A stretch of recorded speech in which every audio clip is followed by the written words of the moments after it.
What if I told you that over 1,500 years ago, there was a city so massive, so advanced, and so mysterious, that when the Aztecs stumbled upon it, they didn't think it was built by humans at all.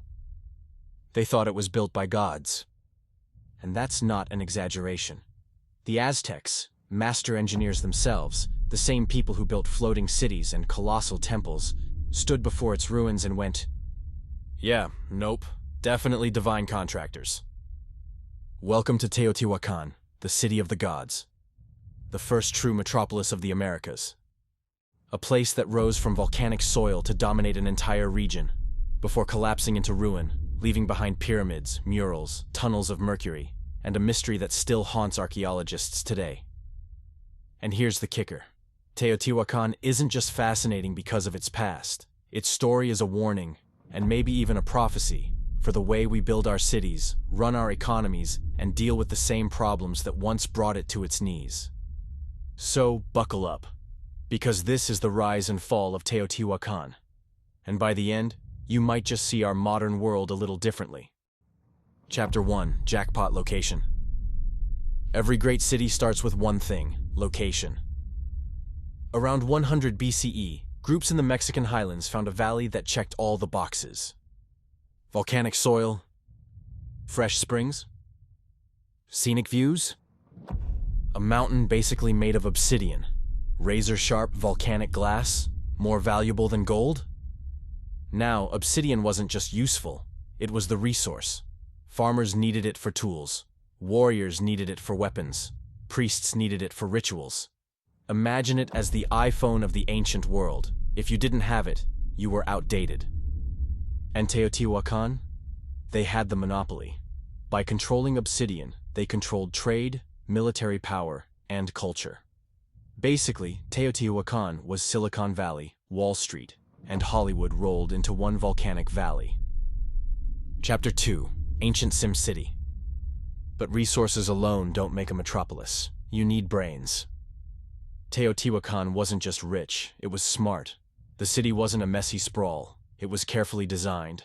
A grid system so precise that even modern city planners look at it and quietly cry into their coffee. The crown jewel? The Avenue of the Dead. A massive boulevard stretching over 2 miles, perfectly aligned with celestial events. At one end, the Pyramid of the Moon, mirroring the mountain behind it like nature and architecture shaking hands. At the center, the Pyramid of the Sun, the third largest pyramid in the entire world, built without wheels, without metal tools, without cranes. Just thousands of workers, ropes, and patience we can't even imagine today. And here's the mind-blower. The Pyramid of the Sun wasn't just impressive, it was cosmic. Its alignment with the sun's path turned the whole city into a giant calendar. Imagine if New York City was built so Times Square lit up like Stonehenge on the solstice. That's Teotihuacan. Chapter 3: Life in the Metropolis. At its height, Teotihuacan had over 125,000 residents, bigger than most European and Asian cities at the time. But what made it special wasn't just size, it was diversity. Entire neighborhoods belonged to different groups: Zapotec, Maya, Mixtec. Each brought their own traditions, languages, foods, and gods. Picture the markets. Cacao from the Maya lowlands. Turquoise from the north. Feathers from tropical birds. Obsidian blades sharper than your kitchen knives. It was a cultural blender, buzzing with trade and ideas. Housing, also ahead of its time. Families lived in apartment compounds, multifamily complexes with shared courtyards, murals, and even drainage systems. Forget mud huts. This was urban planning centuries before skyscrapers.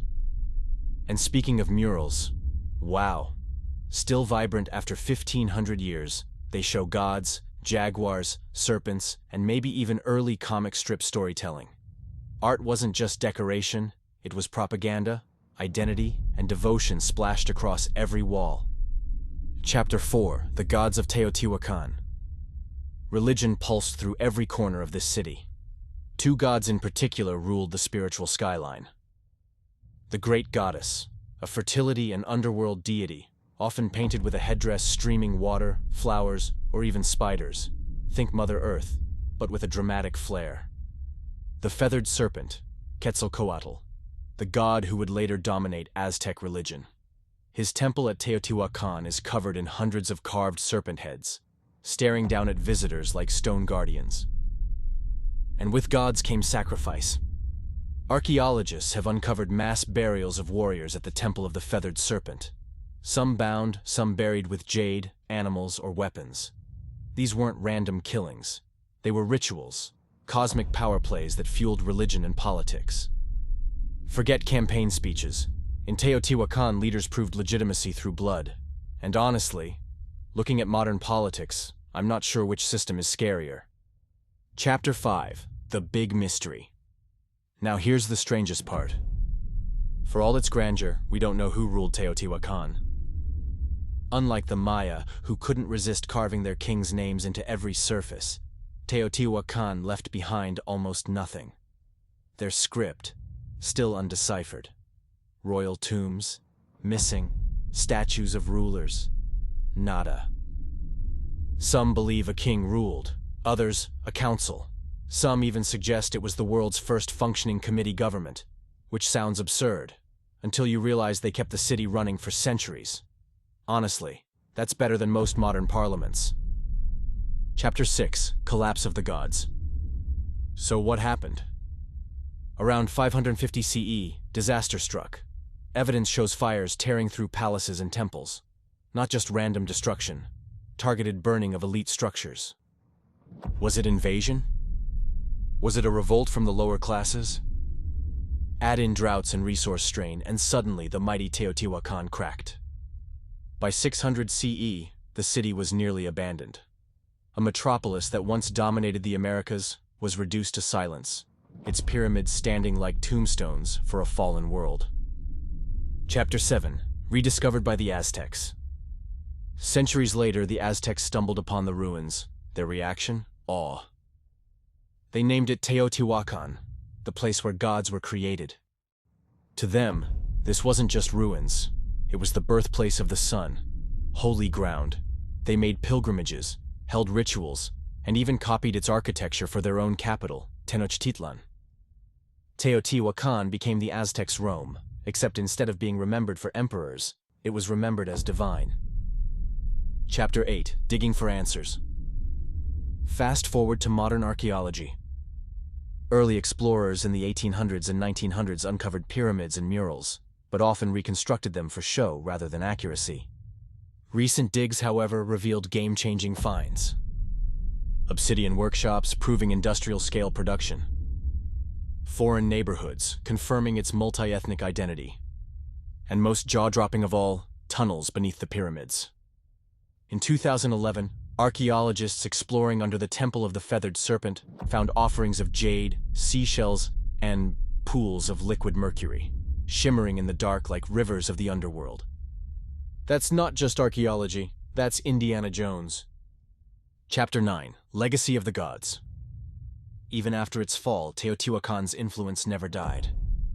Its talud tablero architecture spread to Maya and Zapotec cities. Its gods, especially Quetzalcoatl, became central across Mesoamerica. Its urban planning inspired the Aztecs. Teotihuacan was Rome without Caesar. Its empire wasn't military, it was cultural. Chapter 10. A Pattern in History. Zoom out, and Teotihuacan isn't unique. Cities rise, cities fall. Rome, Angkor, Cahokia. Civilizations thrive when resources, trade, and leadership align, and collapse when those systems break. Teotihuacan is just one chapter in the global story of human fragility, and maybe a mirror of our own future. Chapter 11. Teotihuacan Today. Today, Teotihuacan is a UNESCO World Heritage Site and one of Mexico's most visited archaeological wonders. Millions walk the Avenue of the Dead, climb the pyramids, and stand in awe of a civilization that tried to touch eternity. But eternity didn't happen. Its rise shows us the power of innovation, diversity, and ambition. Its fall warns us about inequality, environmental stress, and political instability. Sound familiar? Yeah, it should. Chapter 12. The Closing Thought. So next time you see Teotihuacan's pyramids, don't just see ruins. See the Obsidian traders bargaining in the market. The priests aligning temples with the stars. The foreign merchants sharing ideas. The murals bursting with color. The sacrifices echoing in the plazas. And the silence that fell when it all collapsed. And maybe ask yourself, when future archaeologists uncover our cities, what story will they tell? If this journey into Teotihuacan captured your imagination, hit that like button, subscribe for more lost civilizations, and check the description for more deep dives. Because history isn't just about the past, it's the instruction manual for the future.